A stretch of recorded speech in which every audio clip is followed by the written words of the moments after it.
යටියන්තර කිරිපෝරුව වතුයායේ rubber කම්හලක සිදු වූ පිපිරීමකි.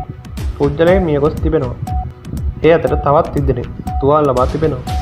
Rubber කිරි සමග රසායන ද්‍රව්‍ය මිශ්‍ර කරන බොයිලේරුවක් අද උදෑසන මෙලෙස පුපුරා ගොස් ඇති බව පොලිසිය පවසයි.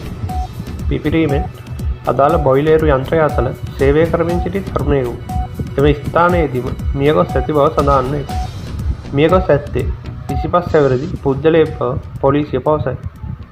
අනතුරින් බරපතල තුවාල ලැබූ අනෙක් පුද්ගලයන් තිදෙනා කරවනැල්ල රෝහලට ඇතුළත් කර තිබෙනවා.